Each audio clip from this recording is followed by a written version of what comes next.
Hi, Lee here with another video just to go over a couple of things that have happened in the last week.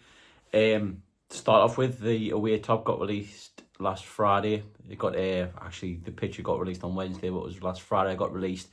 I got mine. It's on its way. It's coming.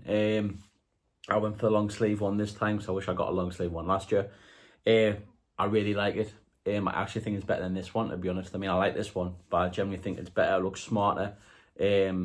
I love the colouring on the chevrons, where it's like the mixture of the blue, the white, and the red. I also like the obviously the Sunderland texture, which got the lyrics on the back of the collar, and it has the lighthouse is on the shirt itself. I think it's a really solid away kit, and obviously it's based off the 1990s kit, which obviously fans really like. So I think it's another top. Hummel have knocked out the park. As far as I'm aware, the home top is getting released Wednesday. It'll be on sale Friday, and it's the same with the third kit the week after. I think so. That's just what I've been told. I imagine so, because they've been right with everything else. The goalie top as well. I love the texture on the goalkeeper top. It looks like the black with the mixture of the pink, and looks really nice and really smart. And obviously it's another bonus for Hummel, really. Yeah, I'm not going into detail for the home and away top, because I don't know. So I'll have to wait and see when that comes out. I have a guess it's going to be red and white stripes. Ha. On to transfers. There's been plenty of noise over the last week. Habib Diarra obviously got confirmed last week, as did Noah Sadiki. I imagine there'll be some announcement of some sort of Reinildo this week. The Atletico Madrid left back. There was talk of him signing his contract today, so I imagine that'll be confirmed. There was a story going around from Habib Diarra's brother that he's in the northeast. That was yesterday, so I imagine you'll see some pictures and scarves and everything that from him today. The one we're closest to, by the sounds of it, is Chemsdine Tabli from Club Brugge.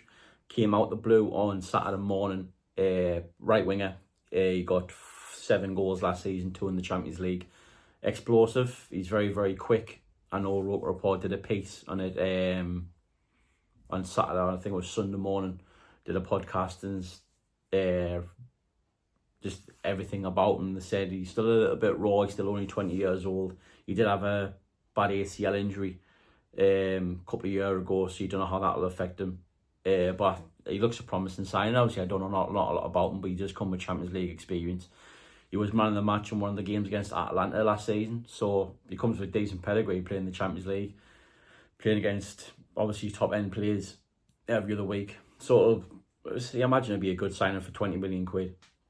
I imagine he's coming into play, so you'll probably play on the right hand side to obviously Robert to be his understudy / cover / competition. In Fresh Links came out last night regarding Armand Loriente. Apparently we have started discussing a deal with Salisu, the Serie A, newly promoted Serie A team, to try and get him through the door. So I imagine he'll come in as a left winger, and it'll be him and Mundell competing on them end. If you listen to the wise men say, I'm going to listen on my way to work. Obviously Sasha Tavaloy, I can't pronounce his second name, was on there yesterday going on about Sunderland's dealings, and apparently the club seem really confident of getting Jordi Petrovic in. Either this, I imagine it'll be this week. I have been told it's meant to be a busy week this week, so I'll have to wait and see. They said they will try to talk the deal down, so then just focus on getting it done. I think it'd be a top sign. He was really good last year in for Strasbourg in Liga, and kept more clean sheets than Bulker, actually, who got confirmed at the weekend for the Saudi Arabian team. So yeah, I'll be really impressed if you get that one over the line. If not, I expect Sunderland to sign a goalkeeper who was linked to Sam Johnston yesterday, but I think that's just lazy journalism, if I'm being particularly honest. Obviously, you remember getting the goalkeeper coach Neil Cutler in. So imagine just a reporter putting 2 or 2 together and getting 5. Would he come here as a number 2 if Patterson was to leave? I don't think so. I think he'd want to play, especially being a World Cup year. Another few links as well.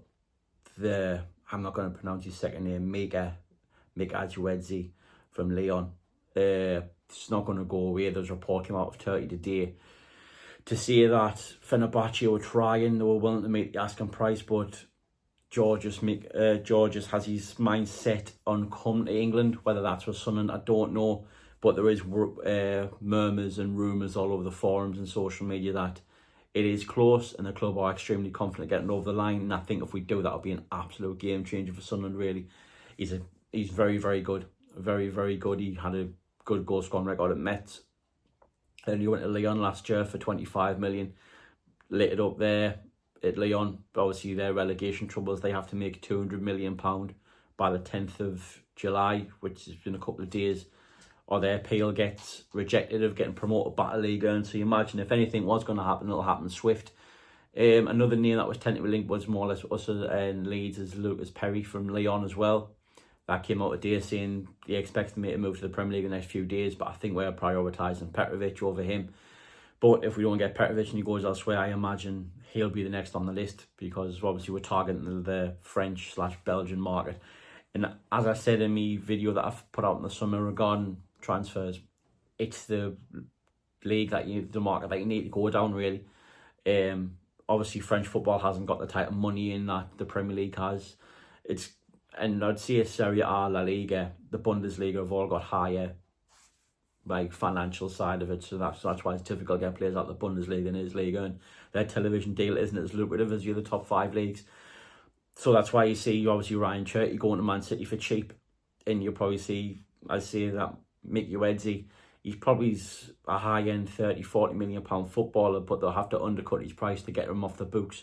The same goes for Perry. They're probably looking about 40 million for him. Though what I mean, I don't know how much stock you put in it, and I'm not linking him with Sunderland by all accounts. It's just to prove my point. There was a rumour that PSG were looking at Donnarumma go, and the price was 40 million. If he's in the Premier League and he's playing for Liverpool, if he's Alisson or Edison, for example, he's going for 80-90 million quid because he's that good.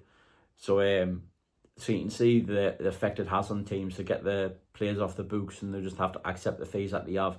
Other than PSG and to an extent Marseille, there's not much money in the French league, so there's no surprise why Sunderland are going down that market. Obviously, been linked to Charlie Cresswell as well. Had a storm in Euros. Apparently, the price for him is 18 million. You think he's playing the Premier League and probably looking about 30 for him, but we'll have to wait and see. But them are the links that are coming out. I expect Tabley to be confirmed either today or tomorrow. Reinildo to be confirmed today. I think it's going to be a busy week. Obviously, we'll play our first pre-season friendly against South Shields on Saturday, and then we fly out to Portugal next week. So I think they want the majority of the work done for this flight to Portugal next week. And apparently they want another 8 or 9 on top of these as well. So we'll have to wait and see. They obviously need 18 off the books. 1 left yesterday. Adil Al-Shish went out to Aberdeen on loan. Surprised by his move to Aberdeen. I thought he might have gone back to France, to be honest. But obviously if he plays well and hits it up, he'd be the best player in Scotland, to be honest. We're one of them anyway, because obviously he is a quality footballer on his day when he wants to. I did ask to put a few questions out there. Got a few silly ones like, what would I rather do, shit out a melon or piss out a marble? Probably go for the marble because it'd be less painful. What type of cheese do I like? Obviously brie, as in Regis Brie. How many pigeons could I confidently hold? I'd say 2 because I'm clumsy and then they're flying away. But I did get 2 serious ones there this morning. It's a World Cup, yeah, and I asked, obviously the World Cup's in America this year. How many Sunderland players do I feel can go to the World Cup next year? And you're probably looking at about, I'd say 6. I can't say Northern Ireland qualifying for the World Cup, so that's probably rules out Trey Hume and Dan Ballard. Would Serbia qualify? Likely, so Petrovic should be in if we got him through the door. All depends who we get in centre back wise. You never know. With England, all depends how good of a season you have, really. I mean, if we go down, no one's going to get into the World Cup other than the players that have just signed.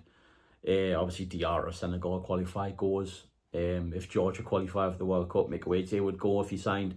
So I'm probably seeing about 6 players could represent Sunderland in the World Cup next year. But again, depends on what type of season we have. And obviously, people watch highlights and they see people score penalties. They said, who would be our penalty taker this year? Fuck knows. Obviously, I think I'll be a new signing probably. Obviously, you can see on these highlight videos, Diarra take them, Mickey Wade take them, Loriente take them. So you have to wait and see.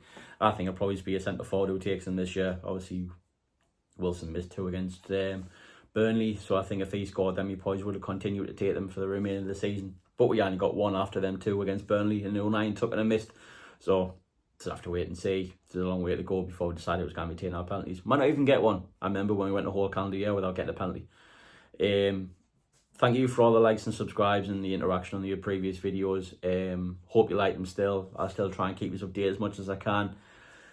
If you would like a review of the South Shield, and Gateshead game, I will provide it. But I'd say I'll probably end up watching them if I'm not busy or not at work. So if you want a quick review of them, I will. What I think of the new players, then I'll do it. Other than that, keep enjoying your summer off. Sunderland, as I say, they're keeping us busy with the transfers and stuff, and you're blinking before long we'll be back at the stadium, my lad. Enjoy the rest of your week. Speak to you later on in the week. How are the lads?